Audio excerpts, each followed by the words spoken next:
on apprend à lire un ifroun, on apprend à cibler un petit peu les difficultés de l'enfant. Et selon ça, selon ces difficultés, on établit un plan de travail. Je sais exactement sur quoi le faire travailler, ce qui va le faire avancer, etc. Un professionnel Olé vous parle de son métier. Vos enfants rencontrent peut-être des difficultés dans l'apprentissage de la lecture ou même dans la maîtrise du calcul. Ce sont des troubles très communs chez les enfants. Et pour y remédier, il existe la psychopédagogie. C'est une méthode très simple. Ça s'appelle en hébreu Ora Metakenet. Et celles qui s'en servent, ce sont les Morot Metaknot. Donc, ce sont des femmes ou des femmes ou des hommes, il y en a pour tous les goûts, qui aident les enfants à surmonter leurs difficultés. Sur le plateau, nous avons la chance d'accueillir Delphine Avital. Delphine, bonjour. Bonjour. Vous vous êtes formée aux techniques, on va dire, de la psychopédagogie il y a 4 ans et demi. Pourquoi ? Qu'est-ce qui vous a poussé à embraser cette nouvelle carrière ? Tout a commencé il y a à peu près 5 ans, quand ma fille, donc qui a 12 ans aujourd'hui, avait des difficultés à l'école. Elle était en fin de Kita Aleph et Samora m'a dit à la fin de l'année, donc, comme quoi elle avait des soucis au niveau de l'écriture, des soucis au niveau de la lecture, une lecture très lente, des soucis pour recopier le tableau. Donc, j'ai voulu tout simplement l'aider.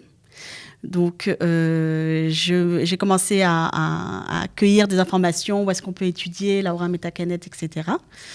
Et je suis arrivée donc à la Mirlala de Levinsky à Tel Aviv, donc au collège. Oui, parce que c'est une profession qu'on n'étudie pas à l'université, on étudie dans les collèges académiques en général. Voilà, dans les collèges académiques.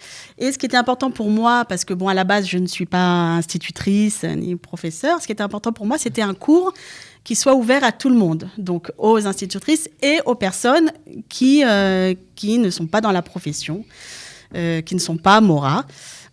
Et donc, donc j'ai trouvé un cours qui était une fois par semaine, en fait, l'après-midi. Donc, ça m'allait. Le matin, je travaille. Ça dure combien de temps, la formation ? Alors, il y a 3 cours, essentiellement, donc à Levinsky, je parle. 3 cours de 1 semestre, de 4 mois, chaque cours. Donc, si vous voulez, avec les vacances scolaires, etc., c'est un cours qui dure 1 an et demi, à peu près. À la fin de chaque cours, on doit rendre un devoir. Donc, il n'y a pas d'examen comme à l'université. C'est un devoir à rendre. Au bout de ces 3 cours, au bout de ces 3 semestres, donc vous recevez un diplôme de Mora Metakenet et vous pouvez commencer à exercer le lendemain. Mais c'est extra. C'est super. Bon, alors, on comprend que c'est quelque chose que vous avez rajouté. Vous êtes banquière, je crois, oui. aussi. Banquière le matin, Mora Metakenet l'après-midi. Exactement. Alors, vous nous avez dit que les enfants qui ont des difficultés, sont aidés, mais ça a des résultats concrets vraiment ? Ah oui, tout à fait. Il y a des enfants... Alors d'abord, il faut essayer de comprendre d'où viennent les difficultés scolaires. Donc, il y a des enfants qui sont très sensibles, par exemple, qui sont ultra sensibles. Il y a même des enfants qui ont des problèmes sociaux à l'école, ils sont un petit peu exclus. Et donc, tout ça a des conséquences sur la lecture, sur les apprentissages ? Exactement. Tout ça a des conséquences donc, sur l'apprentissage scolaire. Et donc, la Mora Metakenet, si vous voulez, la psychopédagogue, va lui apprendre, évidemment, mais par des techniques qui sont très spéciales, très ludiques. Donc, si vous voulez, l'enfant va apprendre tout en jouant. Et petit à petit, dans le mot psychopédagogue, il y a le mot psycho. Petit à petit, l'enfant va s'ouvrir parce qu'on prend en compte aussi son état psychique et mental. S'il n'est pas bien, petit à petit, il va s'ouvrir, va commencer à parler de choses qui ne parlent pas forcément à ses parents parce qu'il a peur de les décevoir ou de leur faire de la peine, ou il a honte, tout simplement. De dire qu'il ne sait pas lire, par exemple, ça arrive. Voilà. Des enfants qui t'a Gimel ou Dalet, même, ne savent pas lire, toujours pas lire. Oui, il y a des enfants, qui t'a Bet, début Gimel, qui n'ont pas acquéri l'apprentissage de la lecture.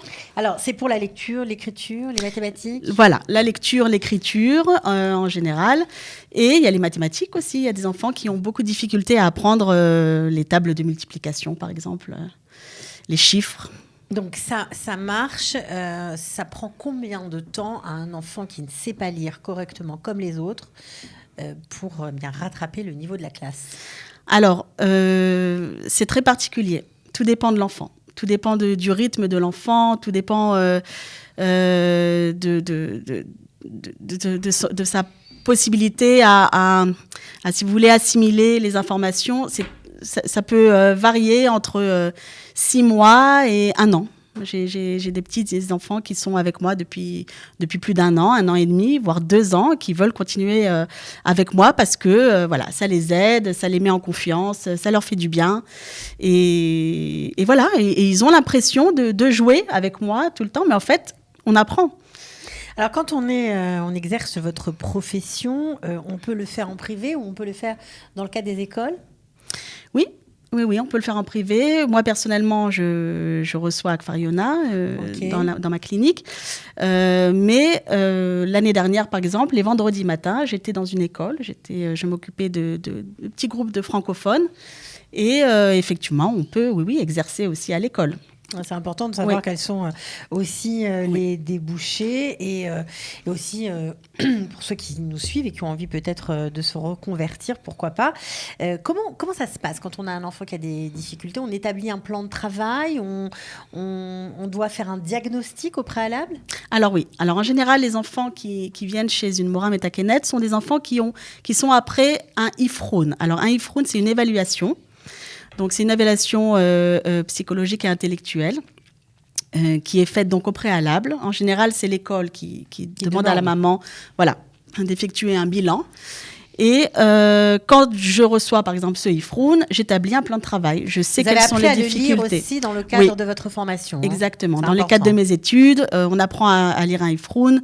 On apprend à cibler un petit peu les difficultés de l'enfant et selon ces difficultés, on établit un plan de travail. Je sais exactement sur quoi le faire travailler, ce qui va le faire avancer, etc. Donc, en fonction des difficultés, vous avez un plan adapté pour chacun. Oui. Alors, vous nous avez amené des jeux, des outils que vous utilisez dans votre quotidien. Est-ce que vous pouvez nous expliquer plus ou moins à quoi ça sert, par exemple, ce que vous avez dans les mains, cette règle? Bien sûr. Alors, on a une petite règle qui permet à l'enfant qui souffre de dyslexie, par exemple, de mieux cibler la ligne qu'il va lire ou de mieux cibler le mot qu'il va lire. Alors, par exemple, voilà, donc il y a un petit doigt. Au lieu que l'enfant suive le mot avec le doigt, ça lui permet, si vous voulez, de mieux se concentrer sur ce qu'il a à lire. Donc, il y a un petit doigt déjà sur la règle qui va l'aider, donc, mot par mot, à avancer dans la lecture.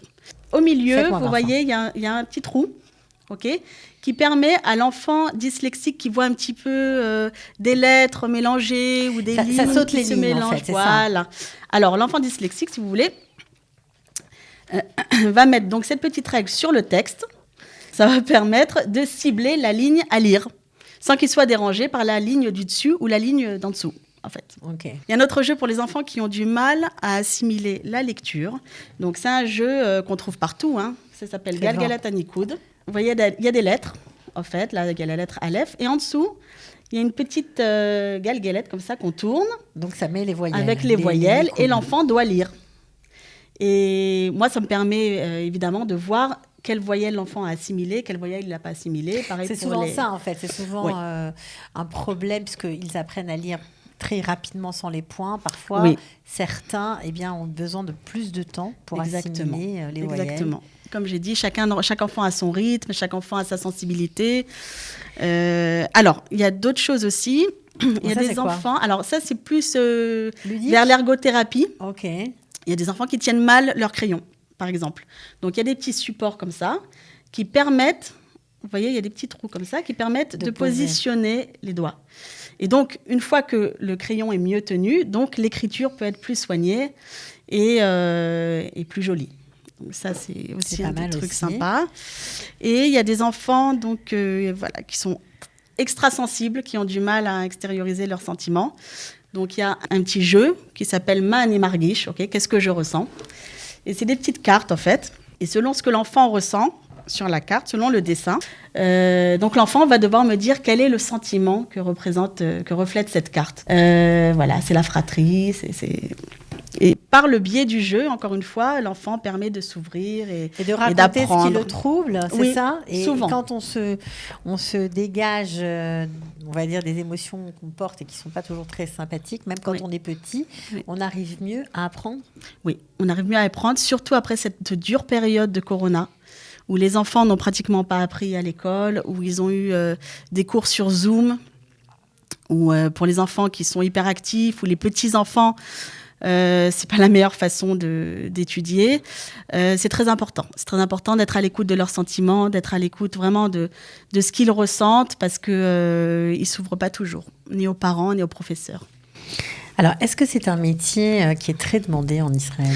Très demandé, surtout au niveau des francophones, parce qu'il n'y a pas beaucoup de psychopédagogues qui parlent français, et il y a des demandes énormes. Alors, mais parfois, les parents paniquent parce qu'ils ont l'impression qu'ils ne vont jamais apprendre l'hébreu. Est-ce que c'est un problème, le fait d'avoir 2 langues, d'avoir commencé les apprentissages dans une autre langue qui fait qu'on a un retard, par exemple, de lecture ?